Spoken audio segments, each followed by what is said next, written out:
Hey, everyone. Ah, Granny. You're back. So, no good news for me then? You saw right through me.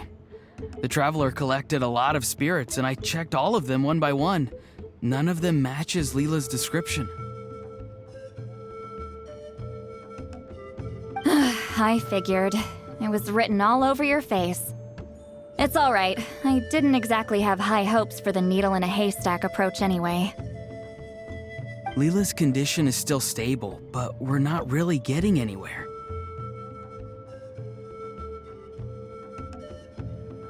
Well, luckily, I made some progress on my end. Leela's parents told me that he made a new friend recently, and apparently he's been out of the house for days at a time.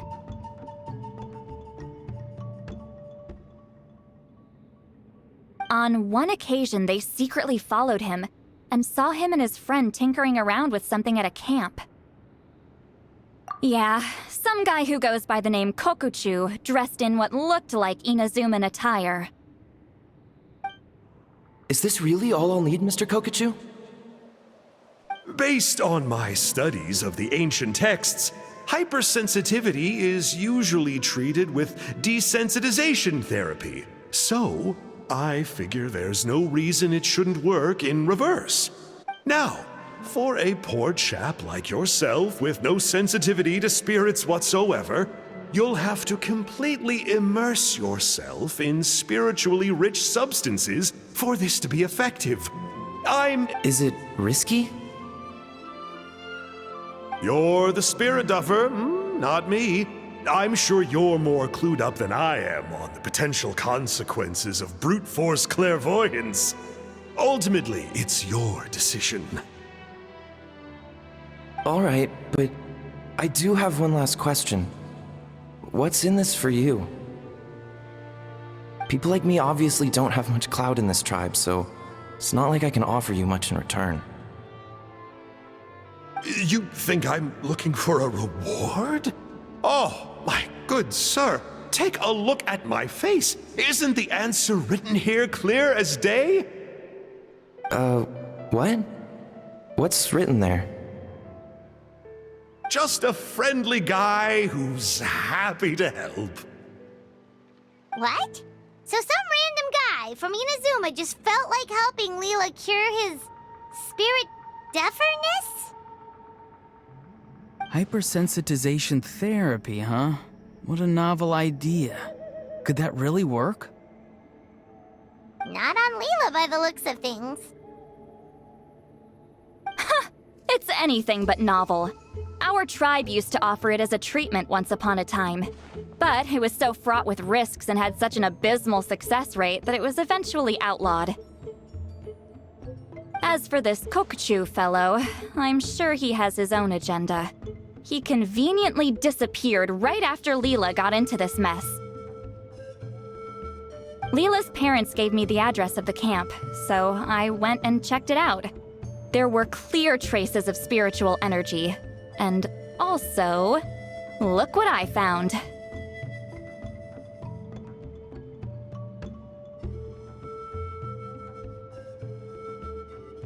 What's this?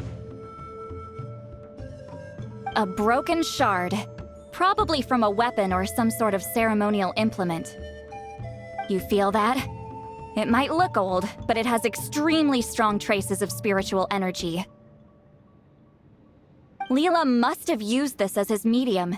It would definitely explain how a spirit duffer like him was able to trigger a clairvoyant experience.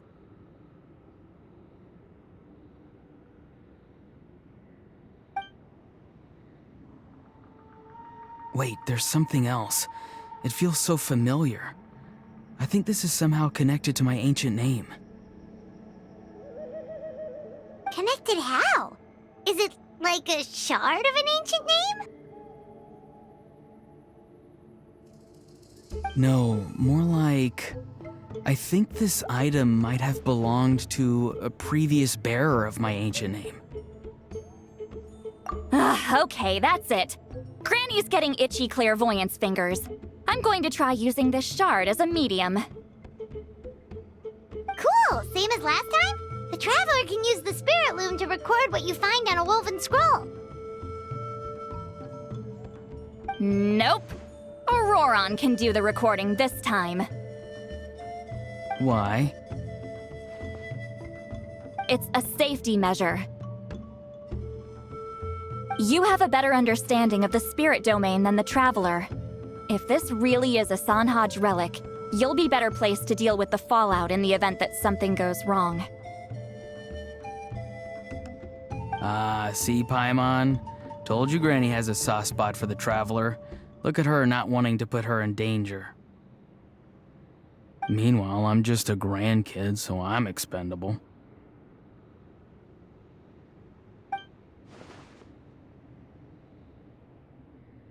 Hey, what are you blabbing on about?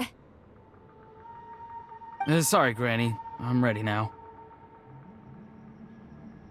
Then let us begin.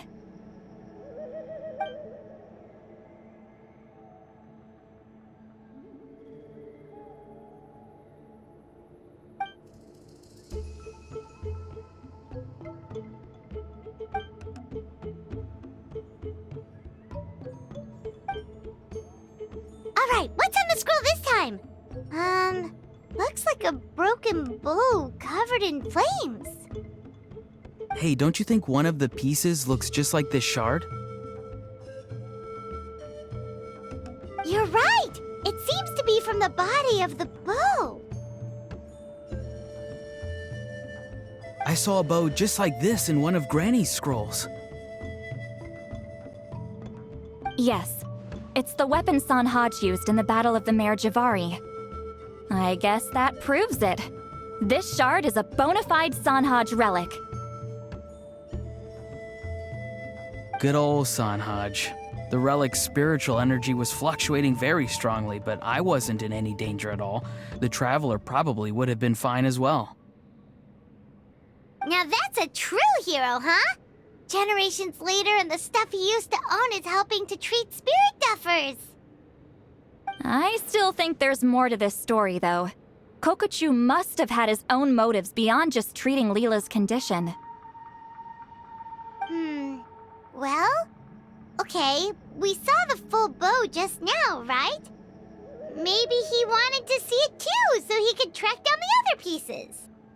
I don't know if he'd have anything to gain by doing that. Even if they're Sanhaj relics, I still doubt he'd have much use for a broken bow. Also, why use a spirit duffer in that case? You're basically setting yourself up for failure. Huh?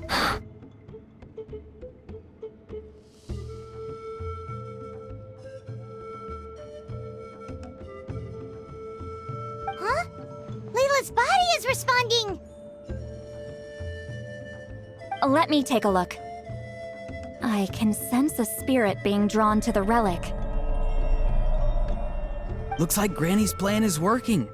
Leela's spirit is being drawn to the bait.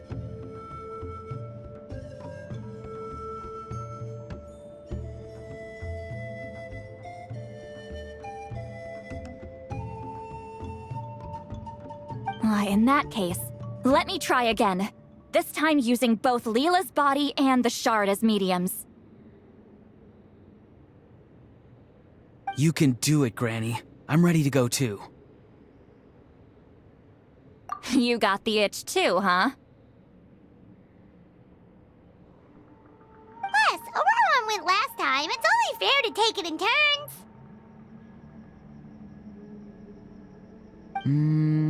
Fine by me. We know it's safe now, so you shouldn't have any problems.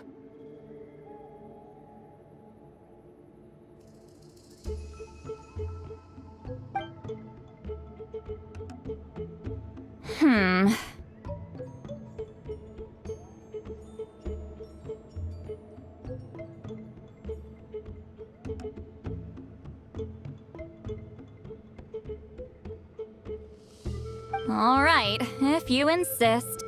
Be my guest. Just let me know when you're ready.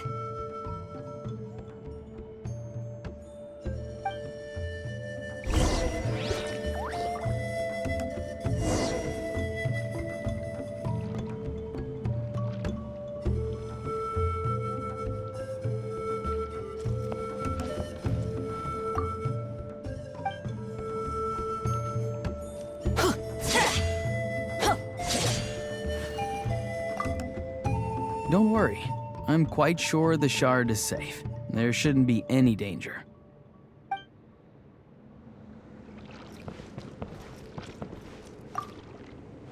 You ready? All right, here goes.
Another image has appeared. This one is a map. A map? Of where? Could it be the Mare Javari? The Mare Javari?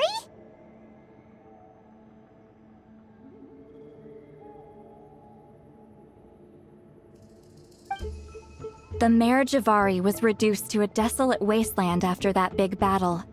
Or rather, it became known as the Mare Javari after what happened there.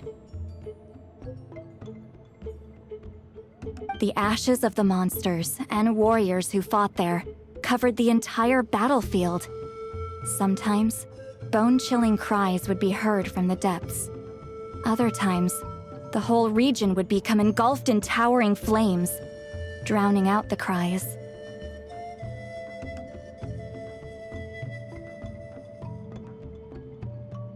That place is full of untold dangers and mysteries. Over the centuries, the finest adventurers have tried to prove themselves by venturing in. Sadly, most ended up perishing there.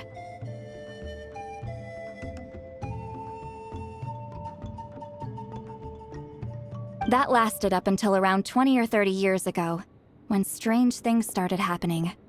People started speaking of an enormous dark creature the size of a mountain, roaming around inside the Mare Javari. And then, shortly after that, the whole region just completely disappeared. Nobody knows how, but that infamously ominous place just vanished from the face of the world.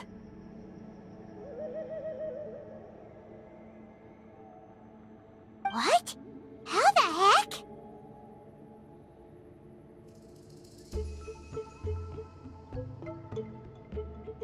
I know, right? Anyway, if I'm not mistaken, the place indicated on this map is where it used to be before it disappeared. At the westernmost part of Natlan. It's a very remote location, far away from any of the tribes. There never used to be a settlement there, but there's more people since the Mare Javari disappeared. Anyway, that's just what I've heard. I've never been there myself.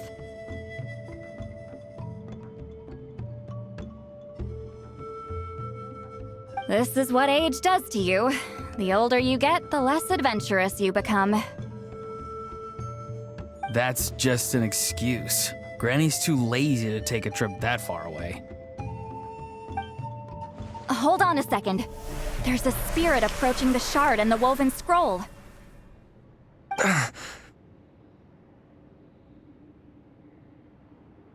Oh, Leela's body is responding again! Quite a strong reaction this time. Does this mean what he was really seeking was the Mare Javari's location? I sense it too. There's a soul nearby. Almost a complete one.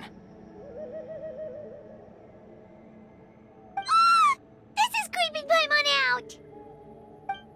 Seems like the plan is working.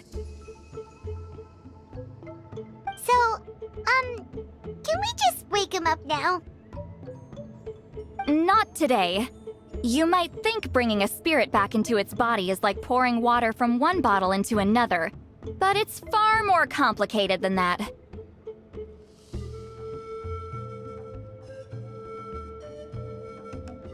I need to borrow a ceremonial sword and make some other preparations.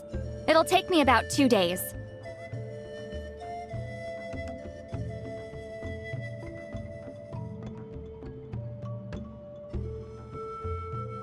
But don't worry. Now that his spirit's returned, there's just one step left. Let's meet up again in 2 days.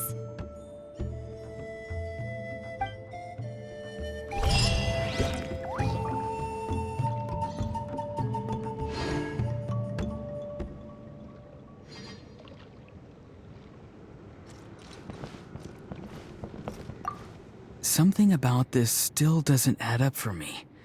If that Kokchu guy was really plotting something, why would he leave Sanhaj's relic at the scene?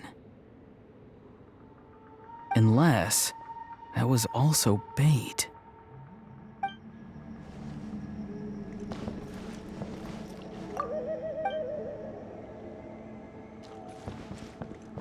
Let's light it up!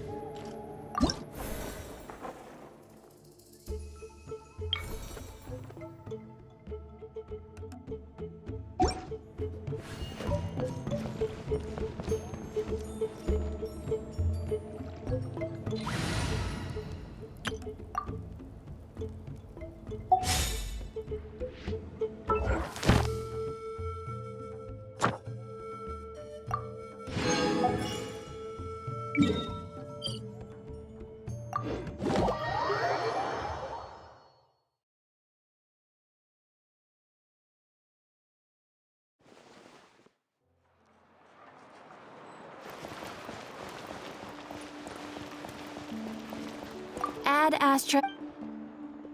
Thank you for Add Astra.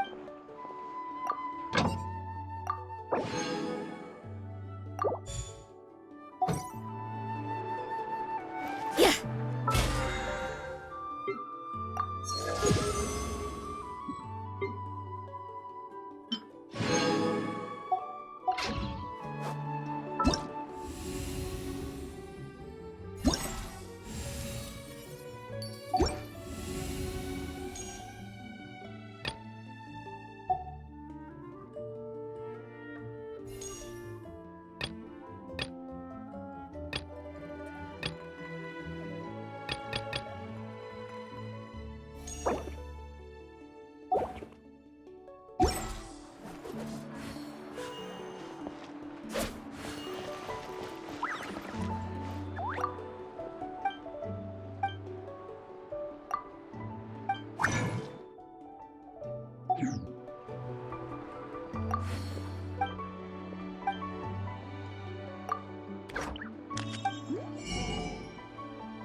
I'm heading east.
Best they don't say.